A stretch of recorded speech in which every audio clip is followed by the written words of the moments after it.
छत्रपती शिवाजी महाराज की जय।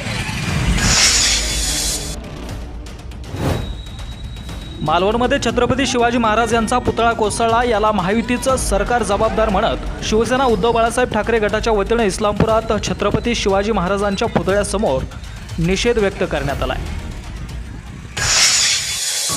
काल महाराष्ट्राच्या नव्हे तर उभ्या देशाच्या दृष्टीनं लाजिरवाणी घटना घडली।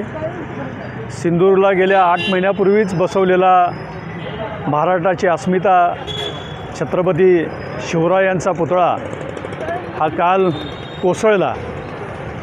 दुर्दैवानं देशाचे पंतप्रधान सिंधुदुर्ग किल्ल्यावर येणार होते आणि त्यांच्या हस्ते घाईगडबडीत पुतळ्याचं अनावरण करायचं म्हणून 7 ते 8 महिन्यामध्येच सिंधुदुर्ग किल्ल्यावरचा तो पुतळा सगळ्या महाराष्ट्राला अभिमान वाटावा अशा पद्धतीनं असणाऱ्या या सिंधुदुर्ग किल्ल्यावरचा पुतळा त्या ठिकाणी उभा केला आणि दुर्दैवानं काल तो कोसळला।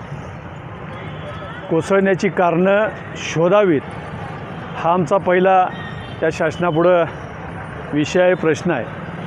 आणि मुळातच हा पुतळा एवढा निकृष्ट दर्जाचा पुतळा उभा केला त्या कॉन्ट्रॅक्टरवर, त्या डिपार्टमेंटवर आणि या सत्ताधाऱ्यांच्यावर, या सगळ्यांच्यावरही गुन्हे नोंद केले पाहिजेत। कारण छत्रपती शिवराय ही महाराष्ट्राची नाही, उभ्या देशाची अस्मिता आहे।